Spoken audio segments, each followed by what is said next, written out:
It was overwhelming. I'm not even sure if there's another word for it other than overwhelming.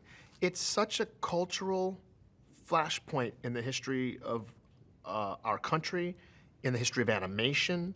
It's something that resonates with me. It was something. It's one of those things I saw in the theater, and it was. I just felt humbled and privileged to be a part of this. It's mythical in a way. Kamari feels like he's second in charge, and he's very kind of quick on his feet, and understands how the system works, understands that he needs to be loyal. Kamari's very patient with Azizi, who is played by the brilliant André, and because he's very sarcastic and has a real nice kind of way with words, and Azizi does not grasp sarcasm easily. And so he's like, okay, I was making a joke, but now I'm gonna have to explain the joke to you. So there's a lot of that. There's a lot of, I mean, whatever that looks like in hyena world, there's a lot of that going on. So, but he's a loyal soldier. He's a loyal soldier to the cause, to the hyena cause, and so he's really, he's a bit of a character. I'm humbled. I'm to be in the company of these other people, especially people who have been using their voice to make a living. You think of Donald Glover and the Childish Gambino, and how he has made such a mark on our world and on our industry by being this multi-hyphenate. And then, I'm sorry, Darth Vader? I mean, I get to say I was in a movie with Darth Vader. But Darth Vader is one of many things that James Earl Jones has done in his storied career, and I'm just so blessed that I get to be counted among these people, and we're talking about wonderful comedic actors, and John Oliver and Seth Rogen and Billy Eichner and Eric Andre. It's such a lovely, but then dramatic actors like Alfre Woodard and Chiwetel Ejiofor. The hits just keep on coming, and it's such a privilege. It's a privilege to be asked to have been just. I would have been the smallest part of this. Whatever they wanted, I would have done. You know, can I sweep the floors in the? No. And I just really admire the wide, vast array of talent that's been assembled for this film. John's palette, his creative palette, is very wide. I mean, he's painting with a lot of different paints. I feel like I think of Jon Favreau and I go, so what would you call it, a quintuple threat? Yeah, I mean, the man has comedic timing, the man has technical know-how, the man has been on both sides of the camera successfully in very classic films. So not only does he understand as a writer how a film works and how a story moves forward and how to propel characters into the next situation, he knows how to do it also as a performer.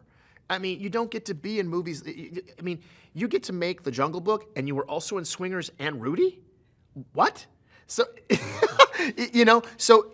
as an actor, you have this wonderful sense of safety around a director who understands rhythms and also understands intonation, and also understands what an actor's motivation might be, and if there was a way to enhance or intensify that motivation. He's the real total package in that regard. And the fact that he has so much passion for the technical side of the story is fantastic.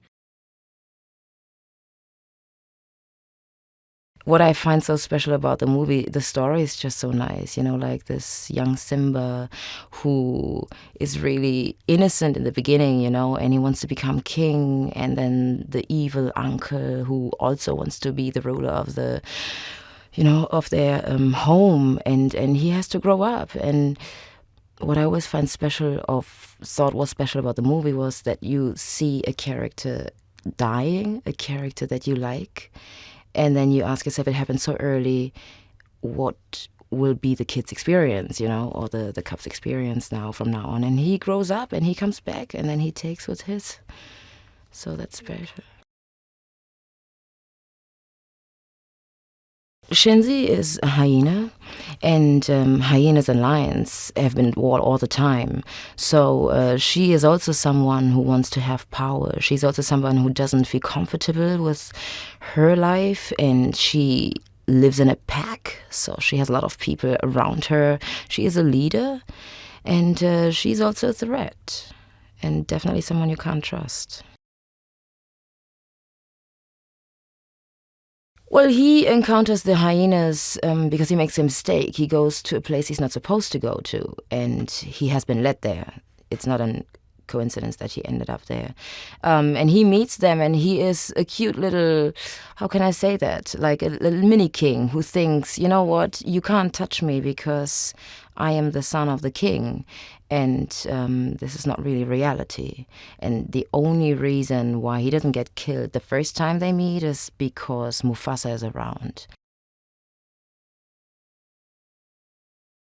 He's fun to work with. He's also very funny. I remember the session, when we were in the black box and we were laughing around. But he also knows what he wants, and he can really lead you in the right direction. I like that too. And today, for example, like we're at different places, but we're still working together. But I hear his voice and I know what he wants. And sometimes if I'm not on it, he has a nice way to describe what he needs. Sometimes he would even give you an example, and then he tells you like, oh, don't do it like this because that's wrong. But I get an idea. So I like working. I trust him. I was 11 when the 1994 version came out, and it was a precious time for me. I was a very impressionable young boy, and I was stoked to do it. I just love Favreau, and I love the movie, and I love the Jungle Book, so I love that we're doing a 3D photorealistic animation version of a classic. It's really cool, and the cast is amazing too. Yeah, the tech is amazing. We saw little virtual reality mock-ups of each scene and how they kind of animate to the VR shots that they come up with. It blows my mind. Simba is coming of age, and he is challenging his father indirectly, and he's in a pre-adolescent rebellious phase, and he goes into the elephant graveyard against his father's best wishes. Keegan's awesome. He's such a brilliant improviser, and he's such a giant comedic brain. He makes life a lot easier. Favreau is great because he comes out of improv and Second City, and he's easier to communicate with. And he's a performer. He lives on both sides of the camera, so he's really easy to communicate with. And just his demeanor, he's such a Zen master. Hi guys, here's today's daily fact. The famous Lion King score was created by renowned composer Hans Zimmer, who after dozens of famous soundtracks accepted the role only because he had a young daughter who liked animated films and quoted him word by word, "Dad wanted to show off." Remember to click below to subscribe, and if you are a sleep-deprived binge watcher like myself, you need my shirt in the description below.